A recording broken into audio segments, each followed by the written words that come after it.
Hello अस्सलाम वालेकुम, it's me doctor Safi Asif बिन आसिफ। और आज के इस क्लास में हम एनालिटिकल केमिस्ट्री के कुछ फंडामेंटल टॉपिक्स को लर्न करने जा रहे हैं, जिसमें हम ये सीखेंगे कि एनालिटिकल केमिस्ट्री में केमिकल एनालिसिस से क्या मुराद होती है और उसकी कितनी क्लासिफिकेशन होती है। चलें स्टार्ट करते हैं। सबसे पहले हम बात करते हैं केमिकल एनालिसिस की। तो केमिकल एनालिसिस क्या होती है इसके बारे में थोड़ा सा डिस्कस करते हैं। लफ्ज़ केमिकल एनालिसिस से ही आपको पता चल रहा होगा कि इससे मुराद क्या होती है। इससे मुराद ये होती है कि किसी भी मिक्सचर में किसी भी कंपोनेंट की केमिकल यानी किसी की भी केमिकल की एनालिसिस परफॉर्म करना। ये एनालिसिस दो टाइप की हो सकती हैं। या तो ये क्वालिटेटिव टाइप की हो सकती है यानी क्वालिटेटिव एनालिसिस, या फिर ये क्वांटिटेटिव एनालिसिस हो सकती है। क्वालिटेटिव और क्वांटिटेटिव एनालिसिस में जो फ़र्क होता है वो ये होता है कि क्वालिटेटिव एनालिसिस में you are basically going to identify the species, यानी कि आप आइडेंटिटी मालूम करने जा रहे हैं। इसी तरीके से अगर आप उसकी कॉन्सेंट्रेशन को मालूम करने जाएंगे तो इसका मतलब है कि you are basically doing the quantitative analysis. ठीक है, यानी कि अगर सपोज करते हैं कि आपके पास एक सैम्पल मिक्सचर है और सैम्पल मिक्सचर में you would have different components, यानी कि different chemical species like iron 2+, manganese 2+, zinc 2+। ठीक है, सपोज करते हैं एंड आपको इस सैम्पल में आयरन की डिटर्मिनेशन करनी है, यानी आयरन की क्वालिटेटिव और क्वांटिटेटिव एनालिसिस परफॉर्म करनी है। तो ये स्पीशी कहलाती है एनालाइट। और इसके अलावा जितनी भी स्पीशीज होती हैं उसको हम कहते हैं मैट्रिक्स।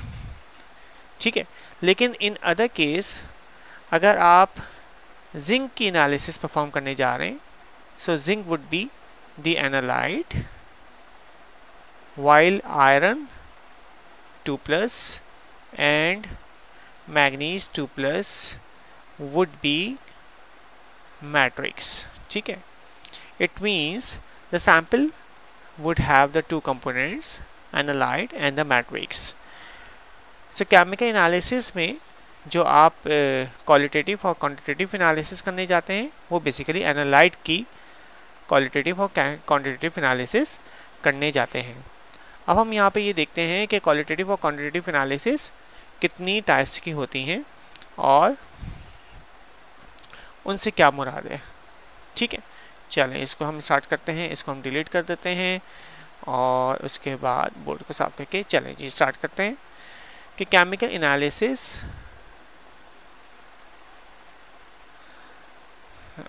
इसको भी डिलीट कर देते हैं। चलें जी, let's start. I am sorry, इसको भी मैं वो बोर्ड को डिलीट कर देते हैं जी। सो केमिकल एनालिसिस से क्लासिफिकेशन को समझने के लिए हमें ये समझना पड़ेगा कि केमिकल एनालिसिस में basically we are using the physical properties of the any chemical species. So if we are using the electromagnetic radiations, यानी कि अगर हम इलेक्ट्रोमैग्नेटिक रेडिएशंस का इंटरेक्शन देख रहे हैं मैटर के साथ, क्या मतलब है कि अगर इलेक्ट्रोमैग्नेटिक रेडिएशंस को किसी भी मैटर के ऊपर इरेडिएट करवाया जाएगा तो उसके नतीजे में उससे क्या कंक्लूजन, क्या रिजल्ट्स हमारे पास हासिल होंगे, that is the basically interaction. So ऐसे तमाम मेथड्स को कहा जाता है ऑप्टिकल मेथड्स। ये optical methods depending on the electromagnetic radiation आपके पास डिफरेंट टेक्निक्स को जनरेट करता है, जैसे कि यूवी विजिबल स्पेक्ट्रोस्कोपी, जैसे कि आईआर स्पेक्ट्रोस्कोपी, जैसे कि X ray methods,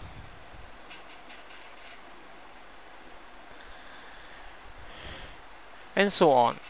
So depending on the which type of electromagnetic radiation is being used for the chemical analysis of the matter, उसकी डिफरेंट क्लासिफिकेशन हमारे सामने आती हैं।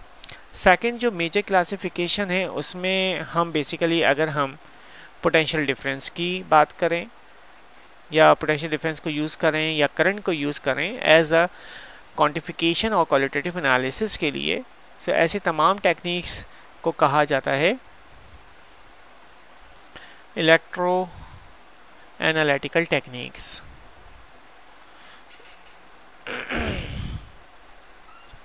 ठीक है, सो इलेक्ट्रो एनालिटिकल टेक्निक्स को फर्दर समझने के लिए it is basically classified fundamentally into the two types, that is a potentiometry and non-potentiometry.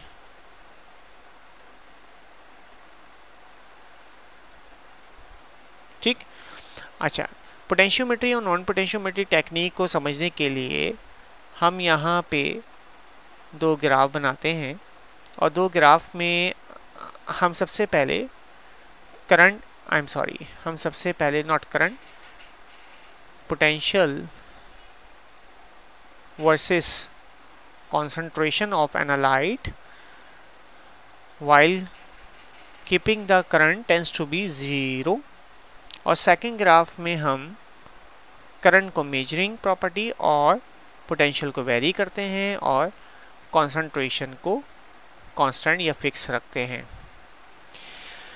अच्छा, you would have the two parameters, rather three parameters. One is the constant, one is on the y-axis, that is the ordinate, and one is the on the x-axis, that is the ordinate abscissa.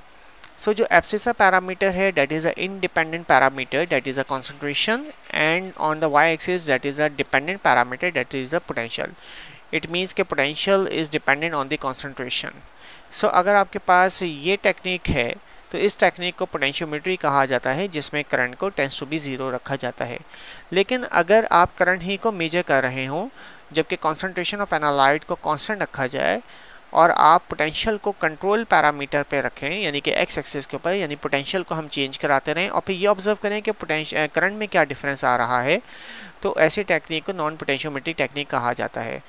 इसकी example ये है कि potentiometric technique में ये जो पहला graph है जिसमें हमने करंट को मेजर किया और कॉन्सेंट्रेशन को कंट्रोल पैरामीटर रखा, तो ऐसी ये टेक्निक पोटेंशियोमेट्री ही कहलाती है। ठीक है, लेकिन नॉन पोटेंशियोमेट्री बेतहा दूसरी और बहुत सारी टेक्निक्स होती हैं, जिसमें ये जो ग्राफ आपके सामने बना हुआ है इसको आप वोल्टामेट्री से याद रखते हैं, वोल्टामेट्री। ठीक है, सो यहाँ पे पोटेंशियोमेट्री नॉन पोटेंशियोमेट्री में आपको फ़र्क महसूस हो गया होगा कि पोटेंशियोमेट्री में आपका जो करंट है वो टेंड्स टू बी 0 होता है, जबकि नॉन पोटेंशियोमेट्री में you are basically measuring the current.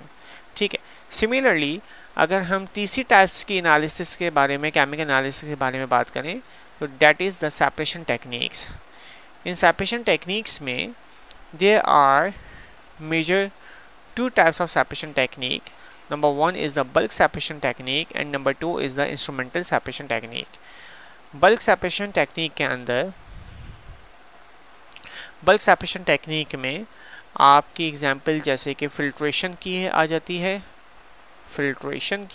है, आपके पास प्रेसिपिटेशन की आ जाती है, प्रेसिपिटेशन, क्रिस्टलाइजेशन की आ जाती है, क्रिस्टलाइजेशन। ठीक है, ये सारी बल्क सेपरेशन टेक्निक में शुमार होती हैं। इंस्ट्रूमेंटल सेपरेशन टेक्निक आपके ट्रेस लेवल के लिए के सेपरेशन के लिए काम आती है, यानी कि जैसे कि HPLC, जैसे कि GC एंड सो ऑन। ठीक है, so these three types of these three classification are basically of the chemical analysis, rather quantitative और क्वालिटेटिव।